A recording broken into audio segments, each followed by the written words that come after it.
अस्सलाम वालेकुम दोस्तों, मैं हूं सलीम दोजकी। आप देख रहे हैं दोजकी क्रिएशन।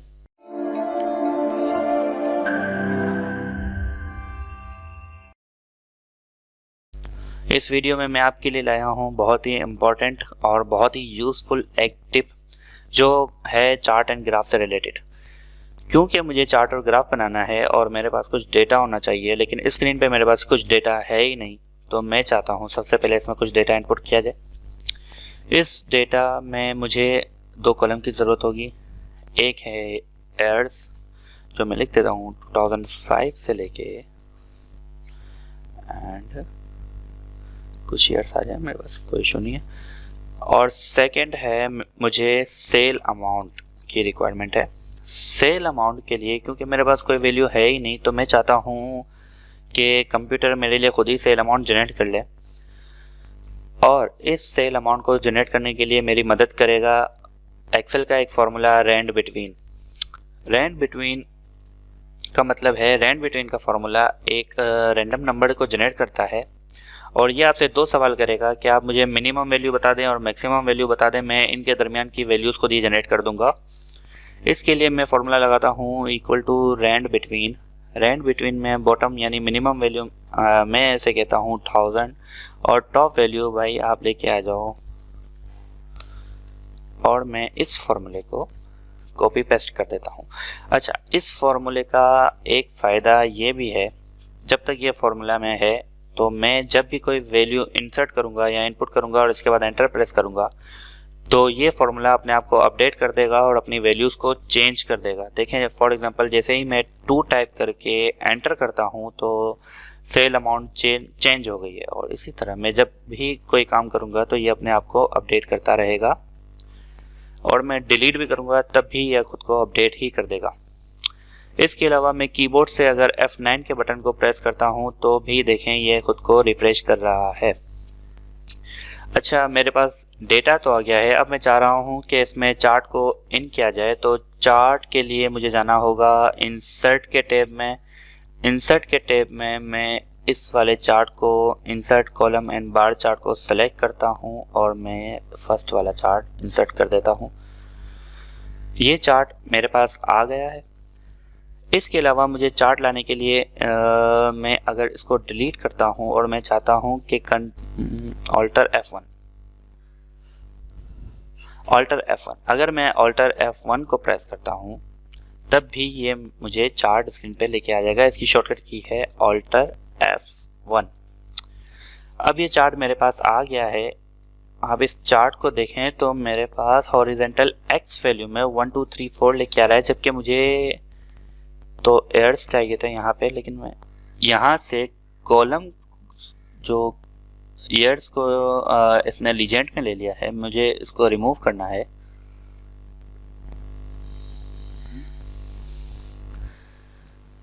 मैं इसको डिलीट कर देता हूँ।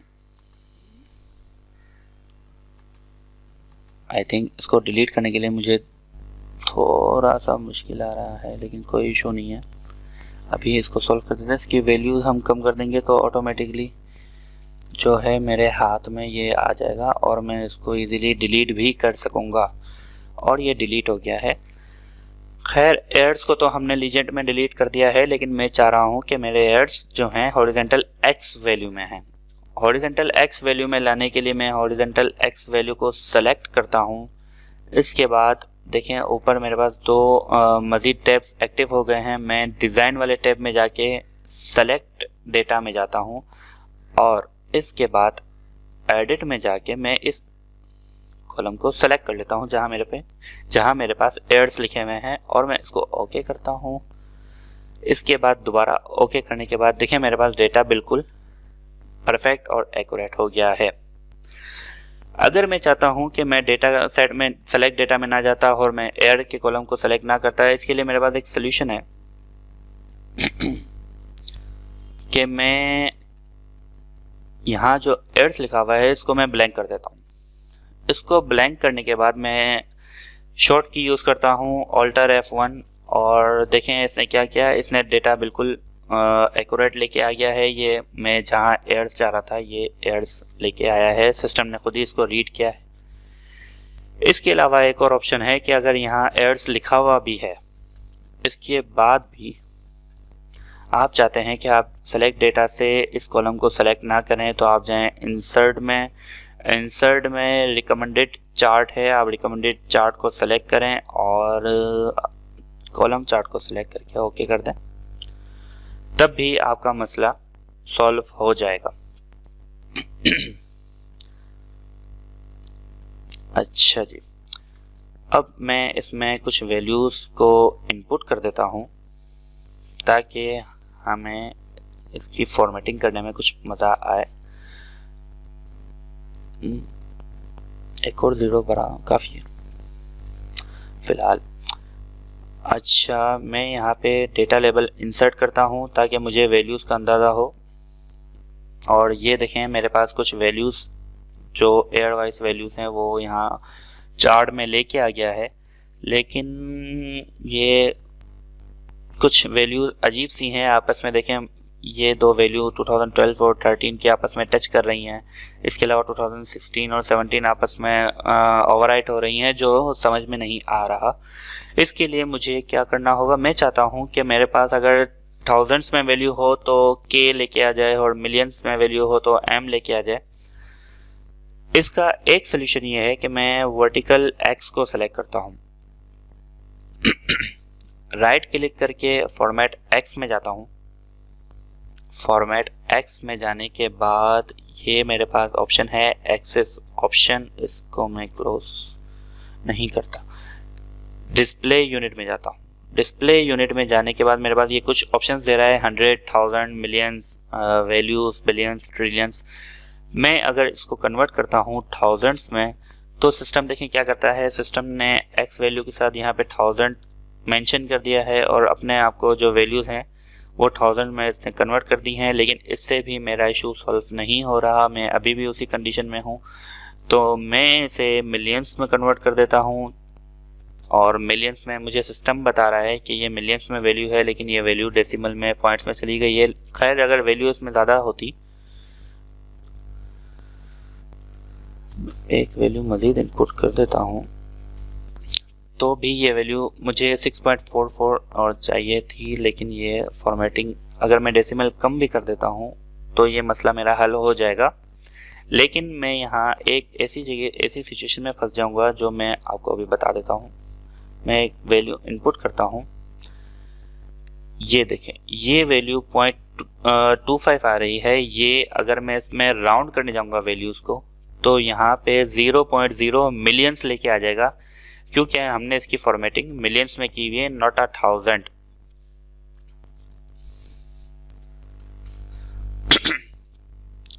इसके लिए मुझे क्या करना होगा, मुझे एक न्यूमेरिक वैल्यूज़ जो नंबर हैं उसे फॉर्मेट करना होगा। फॉर्मेट करने का मकसद ये है कि मैं अगर 1250 एक सेल पे लिख रहा हूँ, मैं चाहता हूँ कि यहाँ 1.2 के लिखा हुआ आ जाए।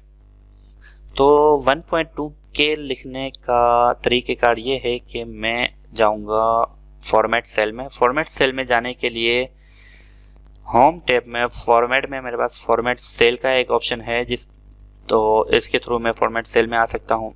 इसके अलावा मैं एक्टिव सेल को सेलेक्ट करके राइट क्लिक करूँगा और यहाँ से भी मुझे फॉर्मेट सेल का ऑप्शन मिल रहा है।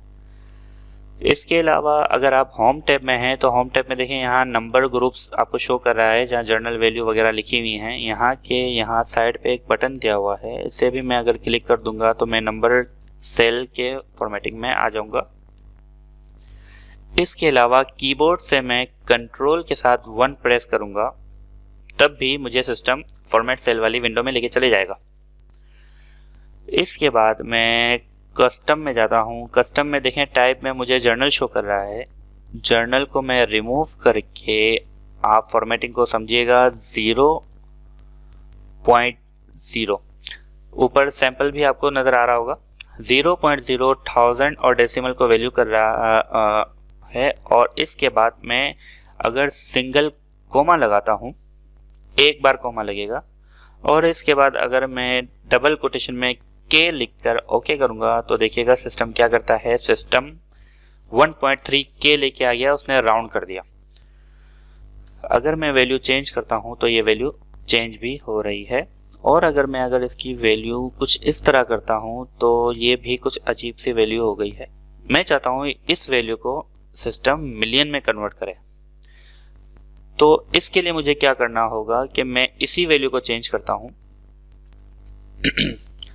और अभी जो हमने फॉर्मेटिंग की थी जहाँ एक कोमा लगाया था, अगर मैं यहाँ पे एक और कोमा लगा देता हूँ और k की जगह m कर देता हूँ और ओके करता हूँ तो ये वैल्यू मेरे लिए काफ़ी बेहतर है।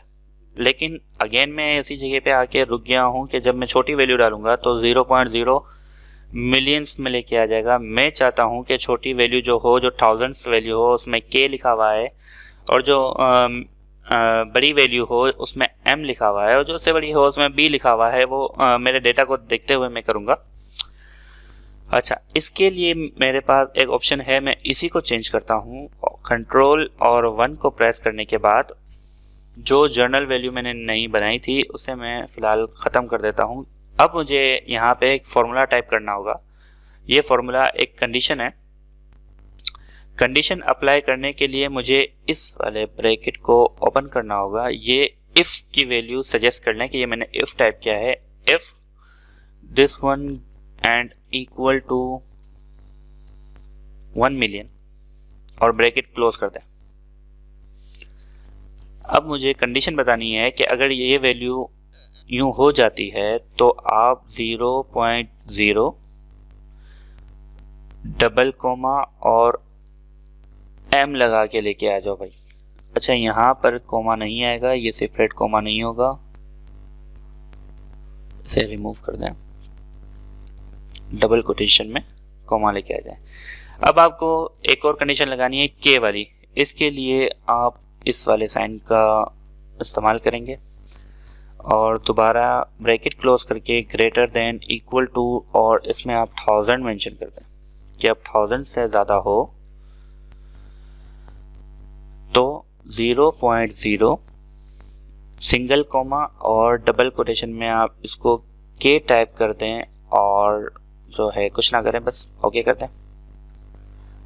तो ये देखें वैल्यूज 1.2k आ गई है। अब मैं जब यूज वैल्यू यूज़ करता हूँ तो ये 1.5 मिलियन लेके आ गया। अगेन मैं 1254 यूज़ करता हूँ तो 1.3k लेके आ गया। आपको समझ आ रही है? आप मुझे जो है कमेंट्स में बताएं कि आपको ये सब समझ में आ भी रहा है कि नहीं आ रहा है। और इस चीज़ को आप यहाँ पे अच्छी तरह से समझ लें क्योंकि ये मज़ीद आने वाली वीडियोस में मैं इसी चीज़ का इस्तेमाल करने वाला हूँ।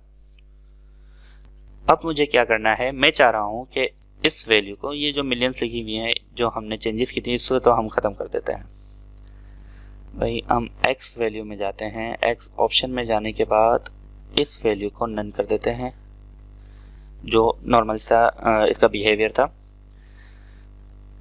जो मैंने फॉर्मूला इस सेल पे लगाया है, इस फॉर्मूला को मैं कॉपी करता हूँ, कंट्रोल C कर लें या फिर राइट क्लिक करके कॉपी कर लें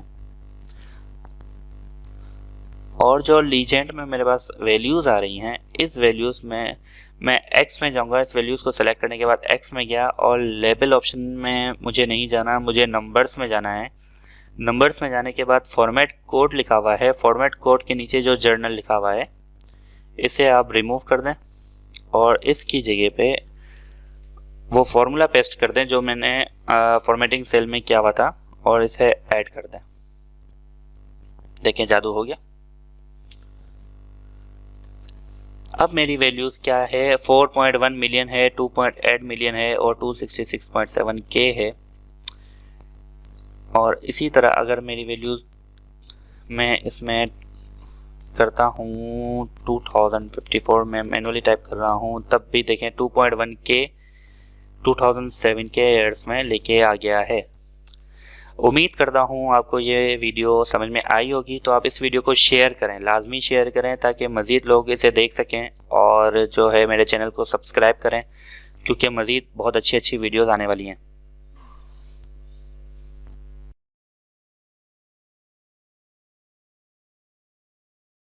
Subscribe to our channel and press bell icon. Also follow us on social media. Thank you.